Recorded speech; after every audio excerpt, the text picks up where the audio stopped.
He's been an NFL starter for 5 years. Yeah. He is a 2-time NFL MVP, 2-time Super Bowl champion, 2-time Super Bowl MVP. He's played 5 straight AFC championship games at home. At home.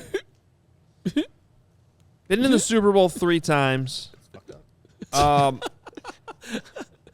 It's the first time Nick's ever swore on the show. That's fucked up. That's fucked up. He's led the NFL in passing touchdowns twice. He holds the NFL record. Some of this is from a Schefter tweet the other day, by the way, to proper credit. NFL record, 5,614 total yards in a season. Here's what I'm getting at with this. With Brady, with Tom Brady, it took me admittedly, it took me a while for me to be like, yes, he is the unquestioned best player to ever play in the NFL. He truly is the GOAT. And what it was finally for me was the 28-3 comeback against the Falcons. And when he did that, it was like, I don't know how else. But part of the issue with Brady was always like, he was never the most talented, like, wow quarterback. It was the resume, right? It was just, dude, this guy just keeps winning. He's the greatest winner. Yes. But, like, I'll still die on this hill today. Like, Aaron Rodgers is more talented. There's no question. More talented. You know what I mean? Yeah. Mahomes is obviously the most talented quarterback right now. He already has a case for being the most talented quarterback of all time with all the different stuff he can do with his legs, with his arm. He's a magician. And he's already on a pace in 5 years as a starter to potentially get that resume part of it up towards Tom Brady. Now, it's an uphill climb. It's hard to win 7 Super Bowls. But he's still young enough that I think you got to be open to that possibility. And then the more I thought about it. Don't do it. It's terrible to think about it more, but keep going. When you get in arguments with people like Jalen Johnson on Radio Row. My guy. Passionate arguments about Jordan and LeBron.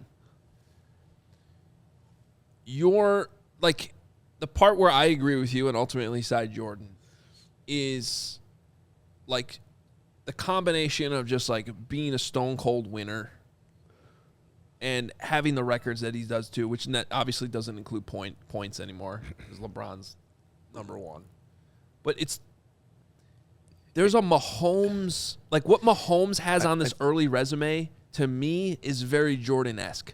Does that make sense? Yeah, I think what you're doing right now, and I'm with you, is that you're combining the absurd athletic talent and the numbers when they're at their peak, along with the winning. Yeah. When you boil that all in, and just a quick side note on the LeBron-Michael thing, I thought that Chris Broussard did a great thing on that. It's just saying, like, yeah, okay, LeBron's like, yeah, he's got all the longevity and all that. It ain't like Mike played 5 years. The dude played 15 years. Like, I mean, so let's not act like he was there for a minute. But with Mahomes, you know, the football is so, it's different. What the biggest difference for me, you know, basketball-wise to football, when you're trying to like boil this all together, you're playing the Super Bowl. It is one game. Anything can happen. The Chiefs probably deserve to win the game yesterday, but if Jalen Hurts doesn't try to switch the ball and fumble, maybe the Eagles win. And then now he's still sitting there with 1, and the narrative today is completely different. And people might say, like, you know, the Eagles are more likely to get back next year when you look at the weak NFC and you look at what's in the AFC. I don't necessarily agree with that, but, like, it would just be totally different. And we're talking about a 3-point game with an official making a huge call that shouldn't have been called, in my opinion. So I just, like, there's a lot of luck that's involved in football. But here's a few things. First of all, we got a super chat from Monty, $4.99. Patty reminds me of the perfect fusion. DBZ reference. Like it. Yep. Of DBZ fusion. Of Brett Favre and Aaron Rodgers. Fair, but he doesn't turn the ball over like Favre. And he's already won more than both of them. Tied. Well, he dumped it. But combined, he basically, and here's the other thing, Mubs, I love you. You're here every day. You got comments the whole time. No one here is saying Mahomes is already Brady or Jordan. It's here's a young guy who's on track. He's ahead of him at this point in his career, Mubs. He probably is. And he's not probably. I don't know. Yeah. I guess that's the point. He and there's really no but to it. Like there's no, well, he's just not going to last that long. Or like you don't know. There's really no downside to his game. And I think this one is the ultimate like Jordan type season because you have the fact that, okay, they traded Tyreek Hill. He doesn't have all the weapons. And even to the end, they're doubting him in the Super Bowl because of that. Playing through an ankle injury, which got aggravated in the middle of the game. It didn't matter. Losing, they're down 10 late in the game. Didn't matter. Down 6 after the Eagles kicked the field goal. You knew they were going to win. Philly's in trouble.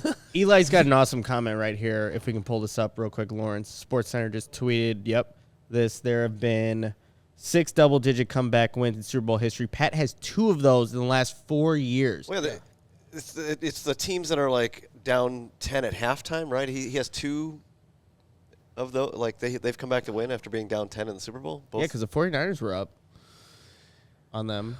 Yeah, both of his wins. It just and then to do that on a bum leg too, and he has that 26-yard run, like that just shows the mystique, the legendary status that he is on. The only thing that's preventing him from being that Tom Brady Jordan discussion is time, and once time kind of passes, I think we're going to see the accolades continue to grow for Patrick Mahomes. Carm, you know the moment in this game last night where this kind of topic popped in my head. The first time, like, Jordan really, I was like, Jordan. The way you say it, Jordan. Yeah. On which play did you do that? Was it when he limped off at halftime? What? No, well, no. How about the one where he was falling down and he threw it to Kelsey? Yeah. Oh, no, that was stupid. Fox had a close-up on his face as he's going through his progressions with all this traffic around him. Yeah. And he got the tongue out. Yeah, the tongue. Yep, the tongue, yeah. And he's just like, you see his eyes over here, tongue out. Then his eye, tongue out. And then he sidearms the ball. I don't even know who he threw it to on the play. Completed it. I I'm know. like, that's a Jordan does moment. anyone know how freaking hard that is? It's the hardest position to play in any sport. And he's calmly, like, in all this, like, it was like freaking Matrix shit. In the middle of the Super Bowl. It was unbelievable. I just cannot praise the guy enough. He is so good.